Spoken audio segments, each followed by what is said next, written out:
All right, let's dive right in. For centuries, the arrival of the Anglo Saxons in sub-Roman Britain has really been treated as one of history's great dark ages. You know, the shadowy era, totally shrouded in myth, violence, and just profound cultural transformation. But today, this historical cold case is finally breaking wide open. A total revolution in archaeology and archaeogenetics is giving us concrete answers about how a loose confederation of coastal tribes seemingly overwrote the culture of an entire island. So in this explainer, we're going to piece together exactly who these dramatic tribes were, why they moved, and how they built the absolute foundations of early England. Now this brings us to the massive historical question that's plagued scholars for literally a century. Did the Anglo-Saxons conquer Britain through a massive wave of bloody, violent invasions? Or was it more of a quiet, small-scale takeover by a military elite? When the Roman legions abandoned Britannia in the early 5th century, the island underwent a radical shift in language, architecture, identity, the whole shebang. And for a really long time, the way we understood this transition depended entirely on which set of incomplete clues we happened to be looking at. Because of that, for decades, historians and archaeologists were completely divided into two completely opposing camps. On one side, we had the mass invasion model. This is that catastrophic total replacement theory driven by the writings of medieval monks like Gildas and Bede, who described fire and slaughter just sweeping across the island. But on the other side, mostly favored by late 20th century archaeologists, was the elite transfer model.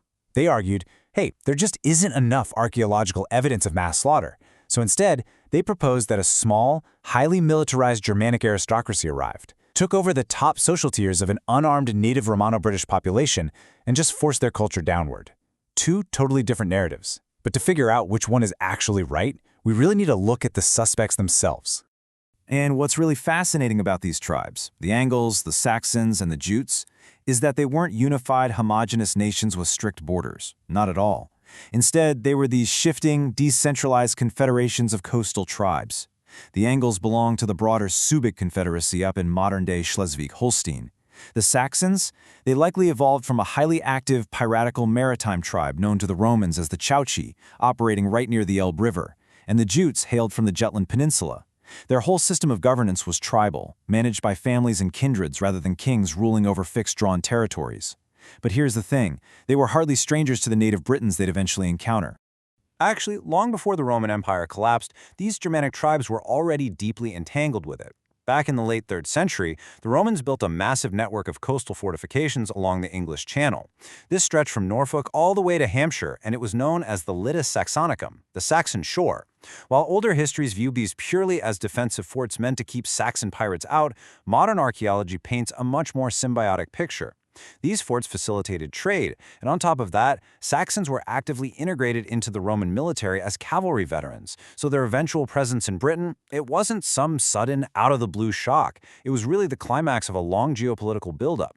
The takeaway here is that the borders of the ancient world were way more porous than we usually imagine. But what actually pushed them to cross the sea in such massive numbers? The answer might just lie in this number, 4. Specifically, a 4-meter rise in sea level. Geological data shows that right around the year 300 AD, a rapid global marine event known as the Rottnest Transgression absolutely hammered the North Sea basin. Over a span of just 70 years, the sea level rose by 4 staggering meters. To put that into perspective, that is a catastrophic shift for anyone living near the water. And this data completely flips the script. It shifts the narrative from bloodthirsty invaders to something far more desperate: climate refugees. The ancestral homelands of these tribes in Lower Saxony and the Netherlands were low-lying coastal marshes. They lived on these artificial clay mounds called terps. But as the ocean surged, those terps were completely flooded. Their arable farming land was entirely salinized, just ruined by the saltwater. This devastating ecological collapse acted as a massive push factor. It emptied out entire continental settlements and drove a huge mass migration straight across the North Sea toward the elevated, stable terrain of post-Roman Britain. When these refugees arrived, they didn't just build from scratch. They literally built right on top of the past. If you look at the deep stratigraphy of the Westow settlement down in Suffolk, it tells an amazing story. For millennia, this site hosted hunter-gatherers, Iron Age farmsteads, and Roman or British pottery kilns. But after Roman rule collapsed, the newly arrived Anglo-Saxons constructed their unique sunken-featured buildings directly over the ancient, abandoned Roman ruins. They were highly pragmatic settlers, literally embedding themselves into the landscape. And in doing so, they completely transformed the local economy and diet. The Romans, they favored large-scale, intensive agricultural production that focused heavily on spelt wheat. But plant remains recovered from the massive early Anglo-Saxon Spunghill cemetery reveal a really stark shift. The new arrivals implemented this relaxed, self-sufficient domestic strategy. They grew oats, they gathered hazelnuts, and most notably, they focused heavily on cultivating barley. Now, why barley? Well, cereal impressions on their clay pots give the game away. They were using whole-grain barley to brew beer right at home. It's just one of those amazing, relatable human details that really grounds who these people were. But this brings us to a massive contradiction. Think about it. If they were primarily desperate climate refugees, just farmers and brewers looking for higher ground, how on earth did they manage to completely rewrite the cultural and biological DNA of early England? For years and years, scholars argued over the bones and the potsherds trying to figure this out. But in 2022, a groundbreaking study published in the journal Nature finally handed us the smoking gun. By analyzing the genomes of hundreds of early medieval individuals, researchers unlocked the genetic truth. Up to 76% of the gene pool in eastern regions of early medieval England came directly from continental northern European immigrants. 76%! That absolutely shatters the small elite takeover theory we talked about earlier. There's just no way you get a 76% DNA replacement from a handful of aristocratic warriors quietly taking over an unarmed native population. And the data gets even more revealing. To quote the Nature study directly, women of immigrant origin migrated in ratios equal to men, directly supporting the historical narrative that they arrived with the intention of permanently settling. This massive genetic shift happened because entire families, men, women, and children, packed up their lives and moved together across the sea. This wasn't some roaming male-dominated warband, it was a wholesale demographic relocation. Now, before this kind of advanced DNA sequencing was available, some scholars back in 2006 proposed an apartheid simulation. They looked at early Anglo Saxon laws, which definitely punished native Britons unequally, and hypothesized that the Germanic arrivals enforced a rigid, legally isolated apartheid system. They thought this system basically banned intermarriage for up to 400 years to maintain their genetic dominance. It sounds plausible on paper, right? But the 2022 genetic data proved that this strict segregation simply wasn't the reality on the ground. To see what this actually looked like in day-to-day life, we can look at the Buckland Cemetery near Dover. Archaeologists and geneticists were able to map out an entire family tree spanning at least 4 generations. It shows exactly when continental migrants and local native Britons began having children together. And the answer is, almost immediately. So while the broad law codes drawn up by kings might have been deeply unequal, down at the local community level, these groups were blending their families and their cultures right from the very start. And remarkably, social status in this newly blended world wasn't strictly gate-kept by genetics. If you look at the burials, men buried with weapons, which is a huge sign of high status, were equally likely to be of native British descent as they were immigrant descent. Assimilated locals quickly accessed military roles.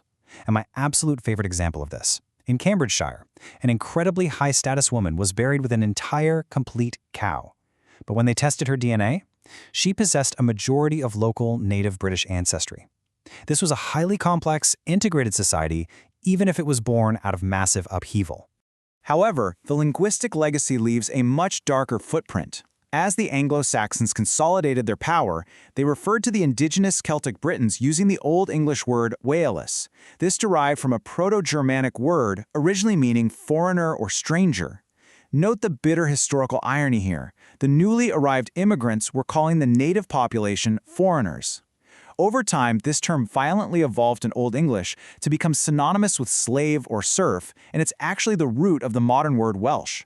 The native language and culture were systematically pushed to the western fringes of the island, places like Wales and Cornwall. But that overwhelming 76% continental genetic dominance didn't last forever. If we look at the modern English gene pool today, we see that the English derive about 40% of their DNA from those early medieval continental ancestors. Over the subsequent centuries, the genetic makeup was diluted by further migrations. This brought in significant ancestry from places like France and Belgium, perhaps through continuous movement across the Channel or later punctuated events like the Norman Conquest. What this entire historical cold case really teaches us is that the DNA of a nation is never static. The foundation of early England wasn't just a simple story of violent conquest by bloodthirsty pirates, and it definitely wasn't a quiet boardroom takeover by an elite few. It's a tapestry. one woven by intense climate pressures that turned coastal tribes into permanent settlers who were just desperate for dry land. It's a story of immediate, localized integration standing right side by side with brutal cultural dominance. Which leaves us with a truly fascinating question to ponder. We've completely reframed the Anglo-Saxon arrival thanks to modern science. So, if the very foundation of early England was built largely by climate refugees fleeing rising seas and seeking a new home, how many other great historical invasions across human history were actually just desperate fights for survival? It certainly makes you look at the map of the ancient world in a whole new light. Thanks for joining me on this explainer, and as always, keep questioning history.